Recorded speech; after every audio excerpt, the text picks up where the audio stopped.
कि बीजेपी ने साफ सबके सामने कहा है, उनके एमपीओ ने साफ कहा है कि अगर हम चुनाव जीते तो हम हिंदुस्तान के संविधान को बदल देंगे।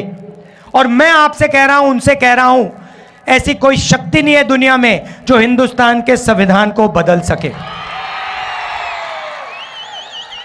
अब देखिए, पिछले 10 साल नरेंद्र मोदी ने 22 लोगों को, सिर्फ 22-25 लोगों को लाखों करोड़ रुपए दिए हैं।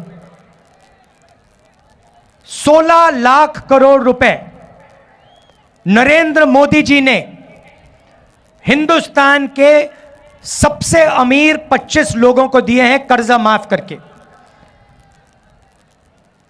16 लाख करोड़ रुपए कितने होते हैं मैं आपको बता देता हूं।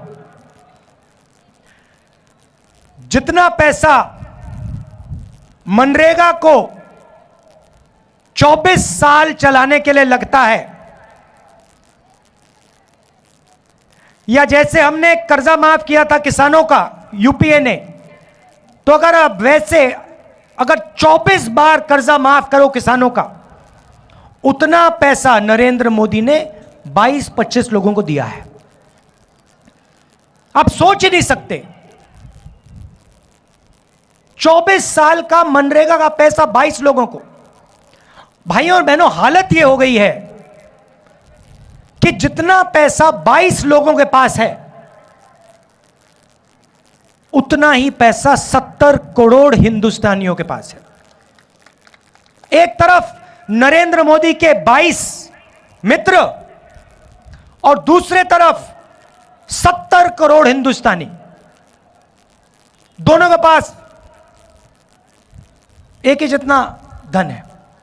दूसरा आंकड़ा देता हूं, हिंदुस्तान के 1% लोगों के पास, 1% लोगों के पास हिंदुस्तान का 40% धन है। यह हालत है, इसीलिए इतनी बेरोजगारी फैल रही है। उन्होंने नोटबंदी की, आपसे कहा काला धन मिटा दूंगा, और पूरा का पूरा फायदा उन्हीं 22-25 लोगों का हुआ। उसके बाद जीएसटी, गलत जीएसटी लागू की, 5 अलग अलग टैक्स, किसानों पर टैक्स लगा दिया। पता नहीं आपको मालूम या नहीं, जितनी जीएसटी आप देते हो उतनी ही जीएसटी अदानी देता है। आप जानते हो इस बात को? नहीं जानते? आप सिर हिला रहे हो। वो आपने जो शर्ट खरीदी, वो कितने की खरीदी आपने? 200। अगर अदानी वही शर्ट खरीदता तो जितनी जीएसटी आपने अपने जेब से दी, उतनी ही जीएसटी वो देता। आपकी आमदनी हजारों में है, उसकी आमदनी हजारों करोड़ों में है, और जितनी जीएसटी आप देते हो उतनी जीएसटी वो देता है। अब सवाल उठता है, जीएसटी का जो आपका धन है, जो आपके जेब में से निकल रहा है, उसका होगा क्या? कहां जाएगा वो धन? नरेंद्र मोदी जी ने साफ कर दिया कि उनके 10 सालों में वो पूरा का पूरा पैसा 20-25 लोगों के हाथ में उन्होंने दे दिया। उन्होंने अरबपति बनाए हैं, 30-40 उन्होंने अरबपति बनाए हैं। अब मैं आपको बताता हूं कांग्रेस क्या करने जा रही है। उन्होंने 20-25 अरबपति बनाए, हम करोड़ों लाखपति बनाने जा रहे हैं। अब आप कहोगे कैसे? मैं आपको यह बताने आया हूं कि कांग्रेस पार्टी, इंडिया गठबंधन चुनाव के बाद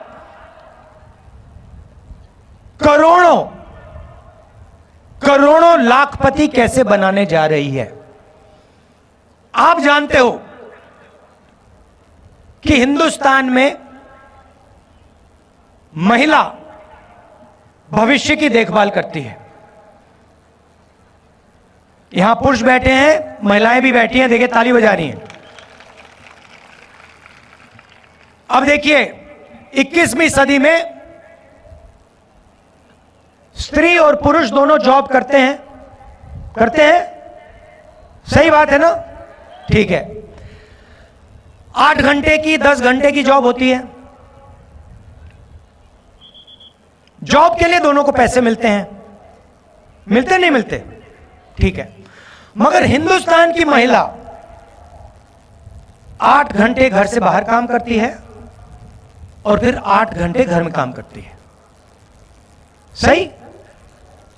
मतलब डबल काम करती हैं आप लोग।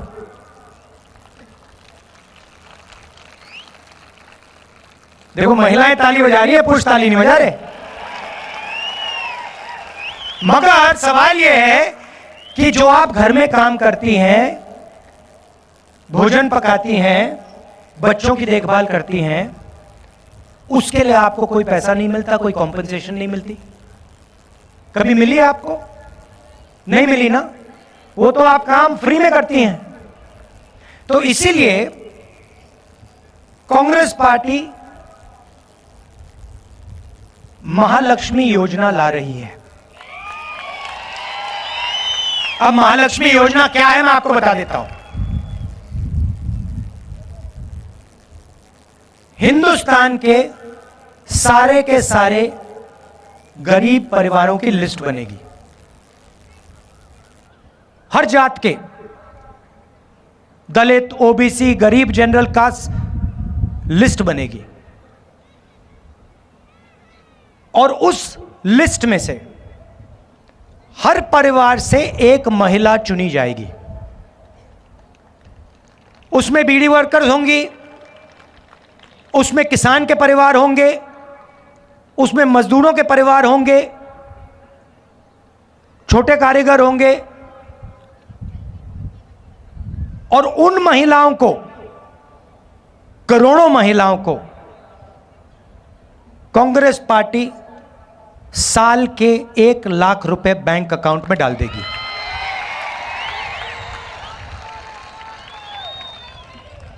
साल के 1 लाख रुपए, महीने के 8,500 रुपए, खटाखट खटाखट खटाखट खटाखट खटाखट अंदर।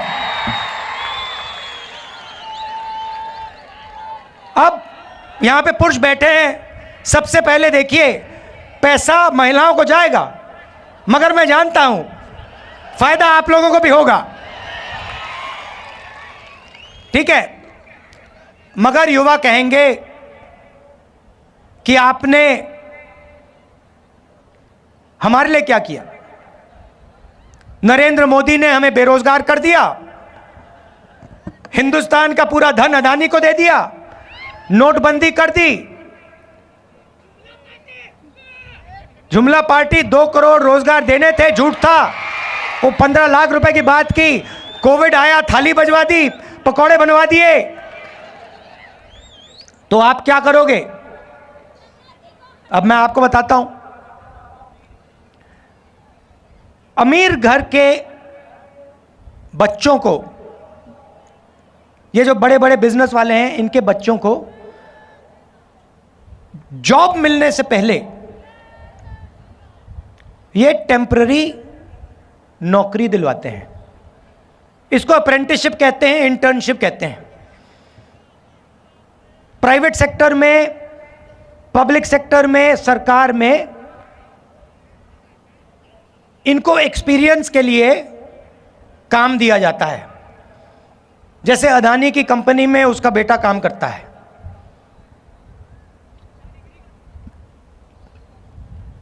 मगर यह सुविधा हिंदुस्तान के बेरोजगार युवाओं को नहीं मिलती। सड़क पे आप घूमते हो, रोजगार ढूंढते हो, पिछले 10 साल में नहीं मिला। तो अब हम एक नई योजना ला रहे हैं, अप्रेंटिसशिप का अधिकार। अभी ताली मत बजाओ, अभी मैंने समझाया नहीं है। अप्रेंटिसशिप का अधिकार का मतलब, हिंदुस्तान में कोई भी graduate, diploma holder, university graduate, college graduate, इनमें से कोई भी सरकार से यह अधिकार मांग पाएगा। और जिस दिन उसने यह अधिकार मांगा, उस दिन सरकार को उसे पहली साल की नौकरी पक्की करके गारंटी करके देनी पड़ेगी। जैसे मनरेगा में जॉब मांगा जा सकता है, काम मांगा जा सकता है, मगर मना नहीं किया जा सकता, वैसे ही हिंदुस्तान के ग्रेजुएट्स को पहली साल की नौकरी पक्की। अब पहली साल की नौकरी में क्या होगा और कहां होगी नौकरी? पब्लिक सेक्टर यूनिट्स में, HAL, BHEL, Indian oil, Hindustan petroleum, private कंपनियों में, सरकारी ऑफिसेज में, सरकारी अस्पतालों में ये नौकरियां दी जाएंगी। करोड़ों युवाओं की ट्रेनिंग होगी 1 साल की, और उस साल के लिए 1 लाख रुपए युवा के बैंक अकाउंट में जाएगा। 8,500 रुपए महीने के, 1 लाख रुपए साल के, हर ग्रेजुएट के बैंक अकाउंट में कांग्रेस पार्टी डालने जा रही है। तो इस प्रकार से हम करोड़ों लाखपति बनाने जा रहे हैं। अब यहां किसान बैठे हैं, इन दोनों योजना का आपका फायदा होगा, मगर हम वहां नहीं रुके। आपने नरेंद्र मोदी से 2 चीजें मांगी, कर्जा माफी और कानूनी मिनिमम सपोर्ट प्राइस। हर किसान जानता है कि जब उसे अपनी फसल बेचनी पड़ती है तो जादू से फसल का दाम गिर जाता है। जादू से फसल दाम गिर जाता है और किसान को कभी भी सही दाम नहीं मिलता। बाकी लोग अपना प्रोडक्ट बेचें, उनको सही दाम मिलता है। कोई टूथपेस्ट बेचता है, कोई जूस बेचता है, कोई कुछ और बेचता है, चिप्स का पैकेट बेचता है, उसको सही दाम मिलता है। मगर जो इस देश की रीढ़ की हड्डी है, जो 24 घंटा खून पसीना देता है, उसे सही दाम नहीं मिलता। तो हमने 2 काम किसानों के किए हैं, करने जा रहे हैं। पहला काम, हिंदुस्तान के किसानों का हम कर्जा माफ करेंगे। ये अभी आप ताली जल्दी बजा गए। ये कर्जा माफी ये शुरुआत है, मगर हम सिर्फ कर्जा माफी नहीं करेंगे। हम किसानों के लिए एक कमीशन रखेंगे और इस कमीशन का काम जब भी किसानों को कर्जा माफी की जरूरत होगी, यह कमीशन सरकार को कहेगा और सरकार किसानों का कर्जा माफ करेगा। एक बार नहीं, जितनी बार आपको कर्जा माफी की जरूरत होगी उतनी बार यह कमीशन कर्जा माफी करवाएगा।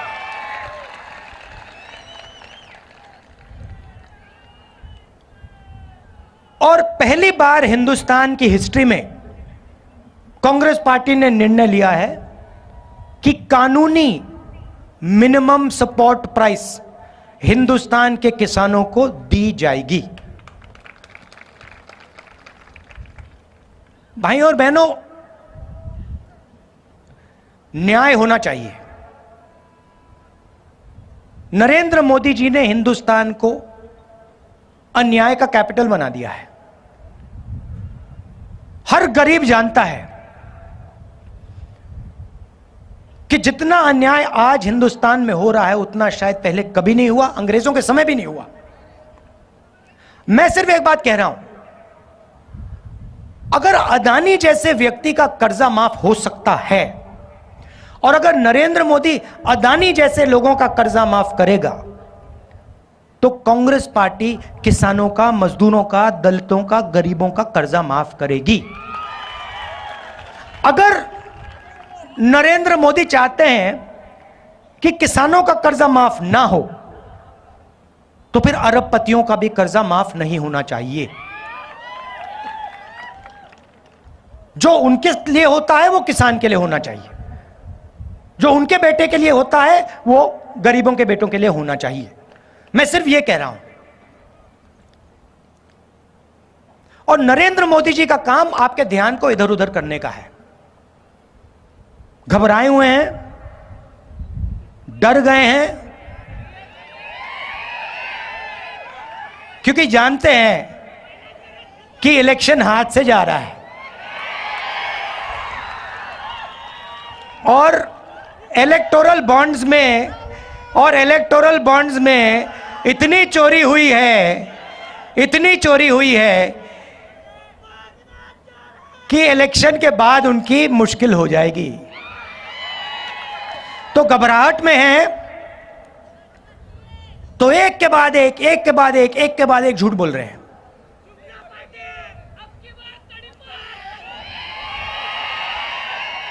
वो जानते हैं कि हिंदुस्तान की जनता बात समझ गई है। वो जानते हैं कि हिंदुस्तान की जनता इस चुनाव में संविधान की रक्षा करने के लिए खड़ी हो गई है और वो जानते हैं कि हिंदुस्तान की जनता समझ गई है कि नरेंद्र मोदी जी अरबपतियों के नेता हैं, गरीबों के नहीं। अब आखिरी बात आपको कहना चाहता हूं। ये आपने मीडिया के मित्र देखे, ये देखे आपने, ये देखो काले चश्मे पहने स्माइल कर रहे हैं। इनको आपने कभी भी किसानों की बात करते हुए सुना है, देखा है?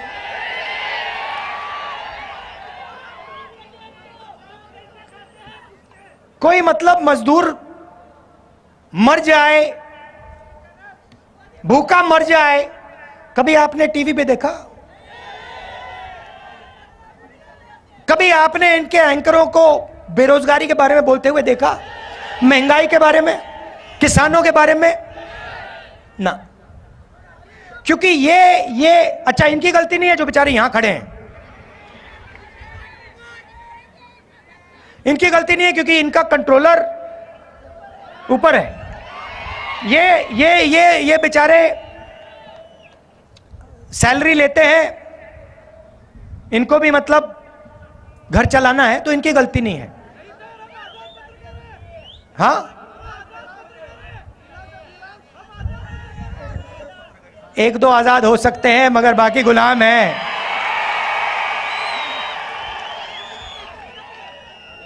आजकल के हिंदुस्तान में पता नहीं लगता कौन सा मीडिया वाला आजाद है, कौन सा गुलाम है। तो ये आपकी बात तो कभी करते नहीं है। तो मैंने एक बात चेक की, मैंने कहा देखते हैं। तो ये जो मीडिया कंपनीज है ना, इनके मालिकों की मैंने लिस्ट निकाली। मैंने कहा मैं देखता हूं ये हैं कौन लोग। उनकी लिस्ट निकाली और इनके जो एंकर्स हैं, बड़े बड़े एंकर्स हैं, नाम आप जानते हो, उनकी लिस्ट निकाली और आप हैरान हो जाओगे। लिस्ट में एक दलित नहीं था, एक आदिवासी नहीं था, एक ओबीसी नहीं था, एक गरीब जनरल कास्ट का नहीं था। ये आपके हैं ही नहीं। 90% हिंदुस्तान का तो एक भी आदमी नहीं है इनमें।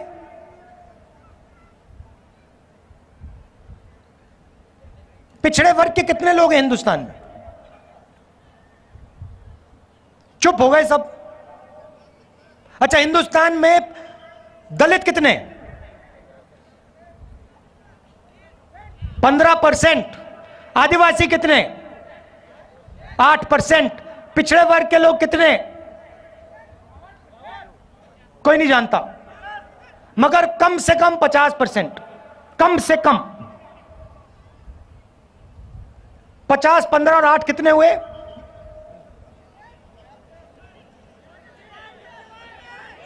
73।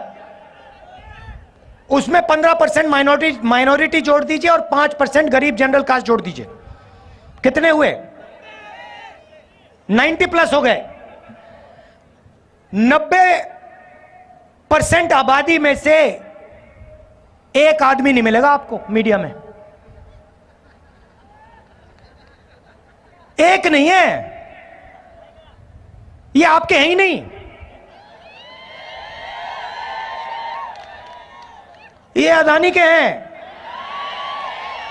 ये मोदी के हैं, ये अंबानी के हैं। ये आपकी बात थोड़ी करेंगे। अच्छा ठीक है, मीडिया छोड़ो।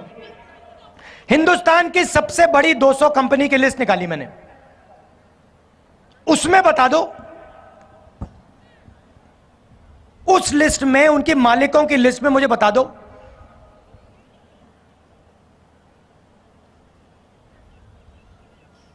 मराठा कितने, धनगर कितने, खटीक कितने, यादव कितने, बता दो। जीरो। जीरो। 50% में से कोई नहीं, 15% में से कोई नहीं, 8% में से कोई नहीं, 90% में से कोई नहीं, सारे के सारे सीनियर मैनेजमेंट में कोई नहीं। अच्छा, पता नहीं, शायद हिंदुस्तान के 90% लोग क्या, नहीं हमें मीडिया नहीं चाहिए, हमें हिंदुस्तान का कॉर्पोरेट इंडिया में भी भागीदारी नहीं चाहिए। तो ठीक है, फिर सरकार को देखते हैं। हिंदुस्तान की सरकार को 90 लोग चलाते हैं, आईएएस अफसर हैं, बजट को वो बांटते हैं, हर रुपया बजट का कहां जाता है वो निर्णय लेते हैं, 90 लोग लेते हैं।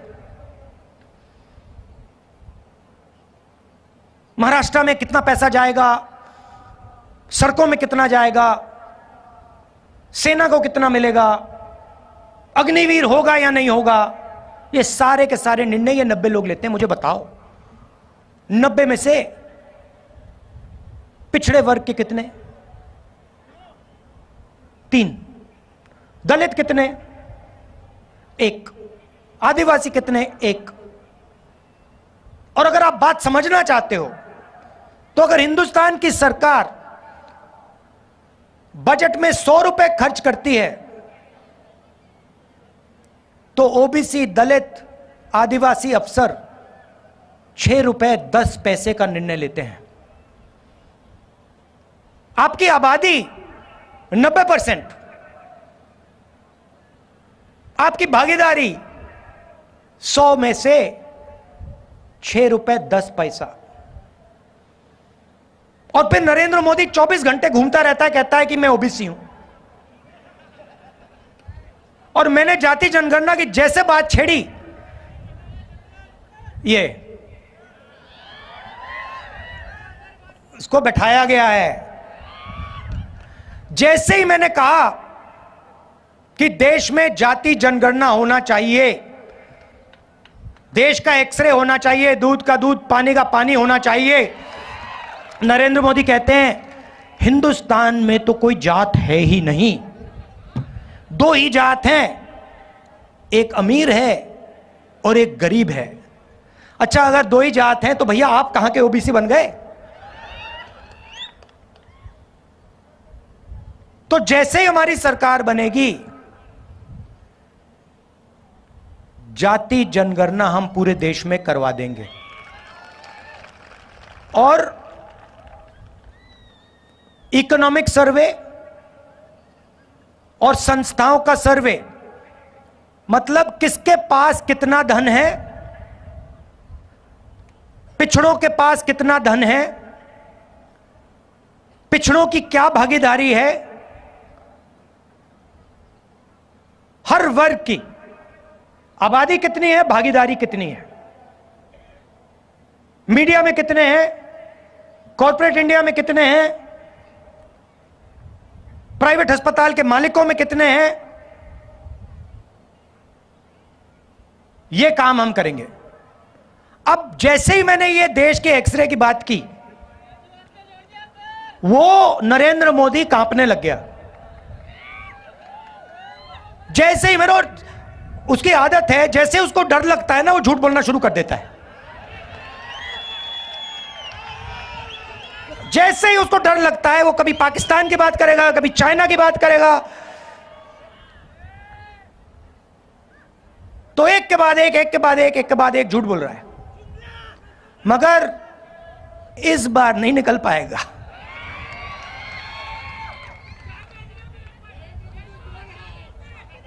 पता नहीं आपने सुना नहीं सुना, वो एक योजना लाए इलेक्टोरल बॉन्ड्स वाली, सुनिए आपने? उसमें क्या किया, सबसे पहले कहते हैं कि इलेक्टोरल बॉन्ड से हिंदुस्तान में जो भ्रष्टाचार है वो खत्म होगा। और फिर क्या किया,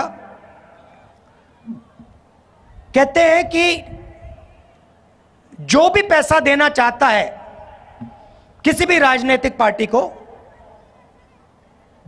बिना नाम दिखाए पैसा दे सकता है। सुप्रीम कोर्ट ने कहा भैया ये तो